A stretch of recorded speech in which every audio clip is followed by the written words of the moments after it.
Thomas D'Arcy McGee was many things throughout his life.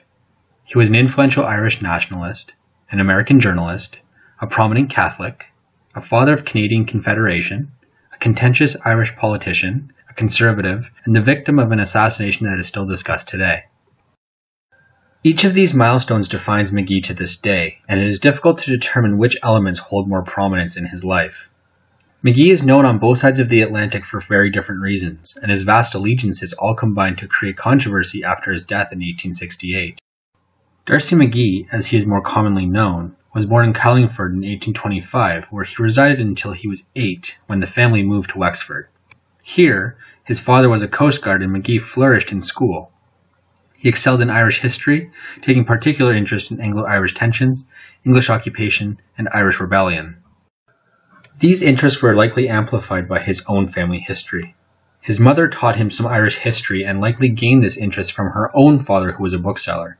D'Arcy McGee's grandfather was involved in the United Irishmen, and he was imprisoned for the cause that he undertook.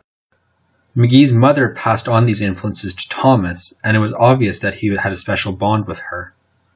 When she died and his father remarried, Thomas did not get along with his new stepmother, and he left Ireland to go and live with his sister in America.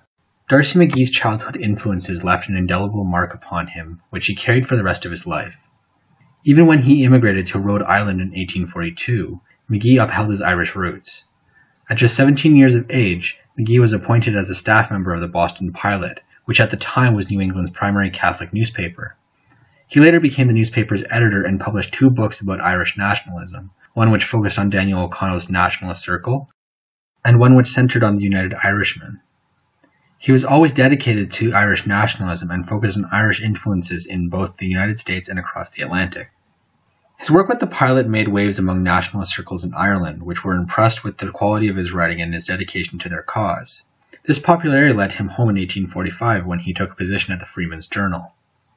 McGee was so dedicated to the cause that he worked for the Freeman's Journal and wrote anonymously for The Nation at the same time. The Nation was a young Ireland organ which I have spoken about in another video. D'Arcy McGee was asked to leave the Freeman's Journal when his scheme was discovered and the newspaper determined that the conflict of interest was insufferable. McGee landed on his feet, however, and took a position at The Nation. He was heavily involved in Irish politics and Irish nationalism during this time, being dedicated to the more conservative approaches of Charles Gavan Duffy than the extremist notions that John Mitchell perpetuated.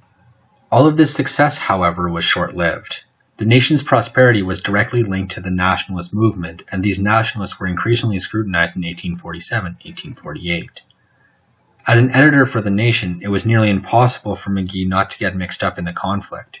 He was arrested for sedition and later released without charge, but he did not stop pursuing the nationalist cause. When the Irish Rebellion of 1848 occurred, D'Arcy McGee was at the center of the conflict. He was integral to commissioning foreign sympathizers in Scotland, and he became a target for police once the rebellion was stifled. McGee was forced to leave the country shortly after the rebellion was ended. Disguised as a priest and receiving help from his colleagues, McGee escaped to America. Like everything that seems to happen to McGee, everything during this period happened quickly and was seemingly fleeting. One thing is certain, however. McGee may have fled Ireland, but he never forfeited his beliefs or the nationalist cause. Shortly after arriving in Philadelphia, McGee moved to New York and founded his own Irish newspaper called The Nation. The title was not a coincidence and suggests that McGee doubled down on his beliefs and nationalist sympathies. The paper was critical of seemingly Irish institutions which did not support the rebellion as fully as McGee had expected. The chief target of the new publication was the Catholic Church. D'Arcy McGee felt that the Church had failed the nationalist cause by opting for a more conservative approach than the nationalists believed was necessary to assert their independence and affluence. D'Arcy McGee's Catholic criticism led to a strife with the bishop, who imposed an institutional ban on the paper. By 1850, the paper had failed and D'Arcy McGee was on the move to Boston, where he began a new paper called the American Celt and Adopted Citizen. D'Arcy McGee's adventures over the next 7 years are interesting. He mitigated how severe his writing criticized the Church, he promoted Celtic education and other educational causes, and he encouraged immigration widely. He published extensively, issuing numerous books and articles on the Irish cause. The Irish community along North America's East Coast took notice of this flourish of activities and eventually reached out to McGee. He found his way to New York again before settling for good in Canada in 1857 when he was invited to Montreal by the local Irish faction. Here, McGee found some semblance of stability. He was instantly embraced and was encouraged to pursue his cause. He was as invigorated as he had ever been, and was truly welcomed among his peers.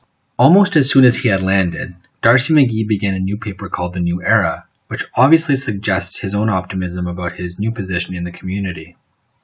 It also indicates a renewed hope for the Irish cause, albeit in a different country than he had anticipated. This new publication gave McGee a platform to promote his ideas among the local community, and it helped to ingrain him in Montreal culture. He was invited to join the St. Patrick's Society and soon after developed political ambitions. The New Era likely ended sometime around 1858 when Darcy McGee was first elected to Canadian Parliament as a Montreal representative. Darcy McGee served as a Canadian politician for the next 10 years, where he promoted railway development, economic initiatives like purchasing the Hudson's Bay Company's lands, always took time to highlight the need for independence. Darcy McGee's rise to prominence in Canada highlights the spread of young Ireland's ideas across the British colonies. In the early 1860s, McGee joined with prominent Canadian conservatives like John A. Macdonald and Gilles-Étienne Cartier to form a coalition.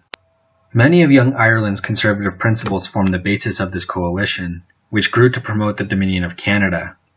By 1867, the group had succeeded in achieving Canadian Confederation. To this day, McGee is perhaps best known as the founding father of Canadian Confederation. The celebration did not last long, however. McGee was assassinated on April 7, 1868, outside of his home. He had worked late into the night at Parliament and was heading back to his place when he was shot.